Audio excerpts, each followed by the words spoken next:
संपूर्ण महाराष्ट्राला हादरवून सोडणाऱ्या मालेगाव येथील डोंगराळे परिसरात घडलेल्या एका चिमुकलीवर अत्याचार करून तिचा दगडाने ठेचून खून केल्यासंदर्भात महाराष्ट्रात हळहळ व्यक्त होत आहे। भारत सरकारकडून बेटी बचाओ बेटी पढाओ आज की नारी देश पे भारी हा संदेश देण्यात येत असताना मागील काही दिवसांपूर्वी सातारा जिल्ह्यातील सासपडे गावात एका अल्पवयीन मुलीवर बलात्कार करून तिची निर्गुण हत्या करण्यात आली होती। हे प्रकरण अजून ताजे असतानाच मालेगाव येथील डोंगराळे या गावात आणखीन एका अशाच घटनेने महाराष्ट्रात संतापाची लाट उसळलेली आहे। मुलींवरचे वाढते बलात्काराच्या प्रमाणावर जर अशीच भर पडत राहिली तर देशाच्या अस्मितेला धक्का लागण्यास वेळ लागणार नाही।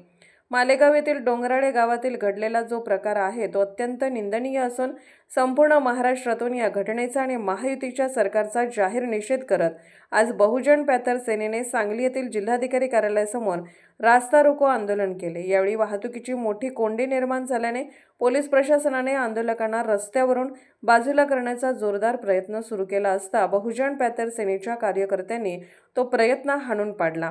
तसेच या माध्यमातून त्यांनी आपला तीव्र संताप व्यक्त केला। यावेळी संघटनेच्या संस्थापिका अध्यक्षा निशाताई बचुटे यांनी मुलींच्यावरील वाढत्या अत्याचारावर राज्य शासनाने न्यायालयीन खटले न चालवता अशा समाजविकृत नराधमांना नागरिकांच्या हवाली करावे।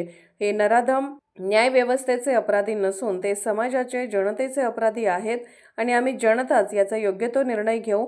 यासाठी छत्रपती शासन कायदा अंमलात आणावा आणि आम्हा महिलांना आमच्या सुरक्षिततेसाठी तलवारी अथवा बंदुका वापरण्याची परवानगी देण्यात यावी, असे वक्तव्य करण्यात आले।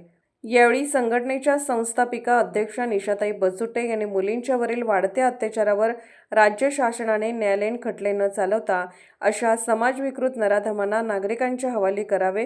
हे नराधम न्याय व्यवस्थेचे अपराधी नसून ते समाजाचे जनतेचे अपराधी आहेत आणि आम्ही जनताच याचा योग्य तो निर्णय घेऊ। यासाठी छत्रपती शासन कायदा अंमलात आणावा आणि आम्हा महिलांना आमच्या सुरक्षिततेसाठी तलवारी अथवा बंदुका वापरण्याची परवानगी देण्यात यावी, असे वक्तव्य केले। यावेळी संघटनेचे संस्थापक अध्यक्ष सौ निशाताई बचुटे, मालवाहतूक हमाल संघटनेचे संघटक नागेश हजारे, राज्य सचिव सविताताई मोरे, पश्चिम महाराष्ट्र महिला अध्यक्षा सरस्वतीताई चौगले, कोल्हापूर जिल्हा महिला कार्याध्यक्ष हसीना भाभी मुलानी तसेच इतर पदाधिकारी मोठ्या संख्येने उपस्थित होते। अशाच ताज्या घडामोडींसाठी पाहत रहा आमचे सतर्क लाईव्ह न्यूज सोबत आमचे प्रतिनिधी श्री नागेश हजारे। या प्रकरणाबद्दल एवढंच म्हणणं आहे माझं की शासनाने याला न्याय दिलाच पाहिजे, कारण या छोट्या मुलीवर अन्याय झाला, उद्या ह्याच्या किंताने छोट्या मुलीवर अन्याय होऊ शकतो। त्यामुळं शासनाने याच्याकडे दुर्लक्ष केलं नाही पाहिजे। परवा झालेल्या या बलात्कारा प्रकरणी मला काहीतरी बोलायचं आहे। आजकालच्या मुली भारतामधील मुली सुरक्षित नाही आहेत। आजकालच्या मुली जॉबला जातात, रात्रीपर्यंत कॉलेजला जातात, शाळेला जातात, येता जाता त्यांची छेड काढण्यात येत्या। तर मला सरकारला एवढंच म्हणायचं आहे की तुम्ही पोलीस प्रशासन चालवताय, पण त्यापेक्षाही आम्हाला स्वतःची रक्षा करण्यासाठी तुम्ही आमच्या हातामध्ये एखादं शस्त्र देण्याची परवानगी दिली पाहिजे। जेव्हा मुली रात्रीपर्यंत बाहेर पडतात तेव्हा त्यांच्याकडे सुरक्षेसाठी पेपर स्प्रे वगैरे असतातच, पण मला असं वाटतं की मुलीकडे असं शस्त्र द्यावं की त्यांच्यावर जर वाईट अन्याय किंवा अत्याचार होत असेल तर त्यांना लगेच त्या पुढच्या व्यक्तीवर वार करण्याची परवानगी दिली पाहिजे आणि त्यासाठी त्यांनी चाकू वगैरे ठेवला पाहिजे।